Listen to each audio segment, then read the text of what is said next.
Baik, mari kembali untuk pembelajaran struktur surat lamaran pekerjaan, yang dimana nanti struktur ini adalah menampilkan suatu bagan pembentuk dari surat lamaran pekerjaan.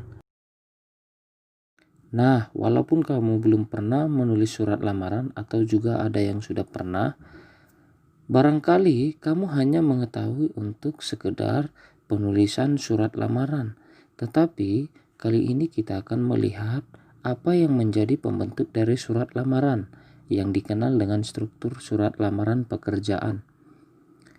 Yang pertama, surat lamaran akan terdiri dari tanggal surat. Yang kedua, lampiran. Yang ketiga, hal atau perihal.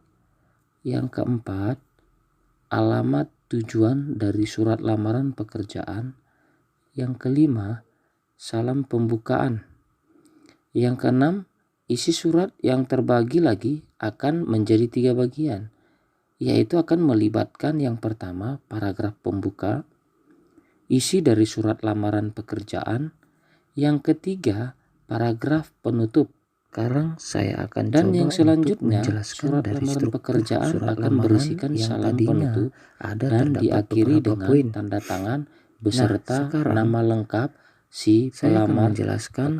Pertama yaitu tempat dan tanggal. Dalam posisi tempat dan tanggal ini harus kamu buat pada posisi bagian atas kanan atau juga bagian atas kiri. Yang kedua, lampiran dan perihal. Penulisan lampiran dan perihal ini jangan nanti kamu coba untuk menyingkatnya. Contoh dari lampiran ini akan biasanya mengarah kepada jumlah lembar, yaitu contoh kita buat surat ini berisi 3 lembar. Dan kemudian yang dimaksud dengan perihal ini adalah surat tentang apa yang kamu tuliskan. Dan sekarang ini mengarah kepada surat lamaran pekerjaan, jadi perihal yang tertera adalah surat lamaran pekerjaan. Nah, poin yang selanjutnya alamat surat. Alamat surat ini yang dimaksud dengan kemana surat lamaran kerja Anda yang akan ditujukan. Ini adalah sasaran yang paling utama dari surat yang hendak kamu buat. Kemana kamu tujukan surat lamaran pekerjaan tersebut. Jadi contohnya kita bawa yaitu surat lamaran ini saya akan tujukan kepada pimpinan Yayasan Santo Laurentius di Jalan Marimbun nomor 5, Kota Pematang Siantar. Selanjutnya dalam struktur surat lamaran pekerjaan terdapat salam pembuka. Biasanya salam pembuka ini ditandai dengan kata dengan hormat, koma.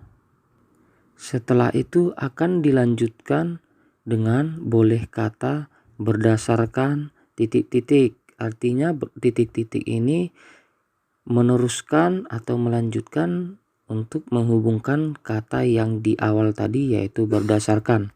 Berikutnya struktur yaitu terdapat paragraf pembuka. Dalam paragraf pembuka ini sebutkan dari mana Anda mendapatkan sebuah informasi mengenai lowongan pekerjaan tersebut, baik itu dari surat kabar atau dari media-media lainnya sebagai pendukung. Contohnya, kamu mendapatkan informasi lowongan pekerjaan itu dari media sosial yaitu Facebook yang sedang membutuhkan seorang sistem analis. Maka dengan surat lamaran itu kamu akan mencoba mengajukan diri untuk bergabung dengan perusahaan tersebut. Sekarang kita masuk ke dalam struktur isi. Pada bagian isi ini biasanya akan berupa informasi mengenai identitas dari si pelamar. Contoh dari isi yaitu kita mulai dengan kata yang bertanda tangan di bawah ini. Ini hal sudah biasa untuk dalam isi. Kamu sebutkan nama, contoh namanya adalah Mikael Marpaung. Tempat tanggal lahir Tanjung Balai 30 Maret 1994. Pendidikan terakhir adalah sarjana. Alamat yang tertera harus kamu buat dengan alamat di mana kamu berada, yaitu Jalan DI Panjaitan, Tanjung Balai. Dan kamu juga di dalam isi ini akan menyertakan nomor handphone atau nomor telepon kamu yang aktif, agar nanti bisa, artinya di dalam tujuan pembuatan nomor ini, jika kamu akan masuk ke dalam tahap berikutnya akan dikonfirmasi melalui nomor handphone atau nomor telepon. Dan juga nanti isi akan berupa email.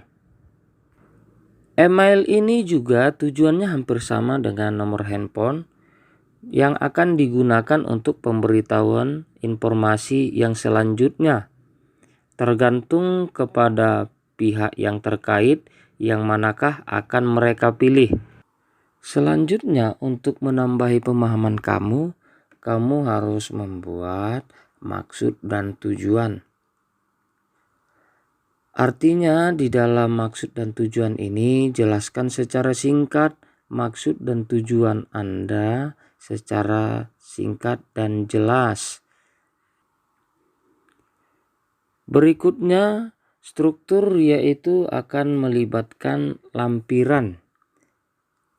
Dalam lampiran ini kamu akan membuat pernyataan bahwa Anda sedang menyertakan lampiran sebagai penunjang maupun persyaratan untuk lowongan pekerjaan ini. Biasanya lampiran ini akan menyertakan fotokopi ijazah, fotokopi KTP, daftar riwayat hidup. Selanjutnya juga akan berisikan penutup. Pada penutup ini akan berisikan kalimat penutup pada surat lamaran kerja, harus menunjukkan kesan kepada pemilik perusahaan atau HRD bahwa kita sangat antusias untuk dapat bekerja di perusahaan yang sedang kamu impikan atau kamu targetkan. Contoh, saya akan membuat contoh bagaimana kalimat penutup dalam surat lamaran pekerjaan, yaitu demikian surat lamaran kerja saya. Adapun besar harapan saya untuk dapat diterima sebagai tenaga pendidik di tempat yang Bapak Ibu pimpin. Ini adalah kalimat penutupnya. Dan yang terakhir, kamu harus membuat tanda tangan dan nama lengkap.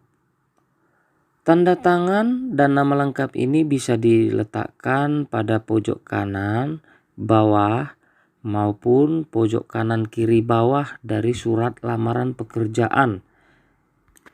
Contohnya, yang biasa kamu tulis, apakah dia boleh kamu sertakan, kamu berada, contoh kita ambil dari hormat saya, yaitu setelah hormat saya kamu buat tanda koma, kamu buat di bawah hormat saya, yaitu adalah nama kamu.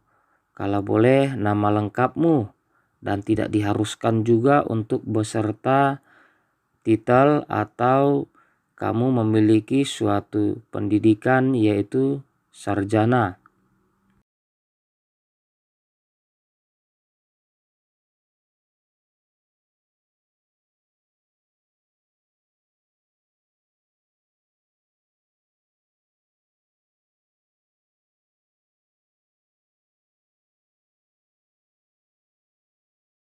Yang terakhir kita akan memperhatikan bagaimana bahasa penulisan dalam surat lamaran kerja.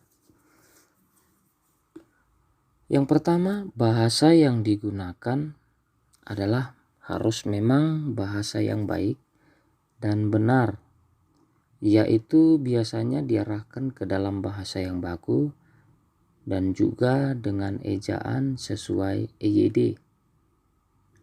Yang kedua, bahasa surat menggunakan kata-kata yang sopan.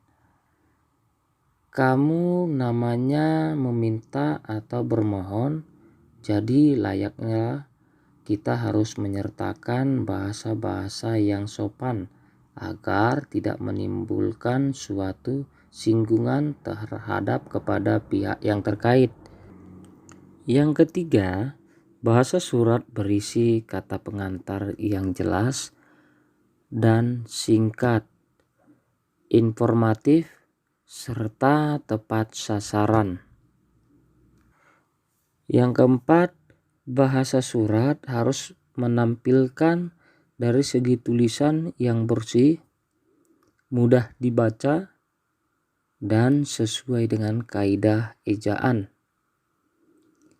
Yang kelima, melengkapi bagian-bagian surat dengan norma bahasa surat yang berisikan penulisan unsur hal, tempat, tanggal, alamat, salam pembuka, isi, salam penutup, tanda tangan, dan nama terang.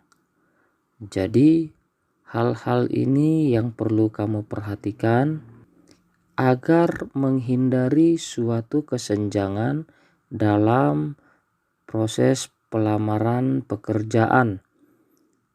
Semoga bermanfaat bagi kamu nanti yang akan mencari pekerjaan yang akan dihubungkan dengan pembuatan surat lamaran pekerjaan.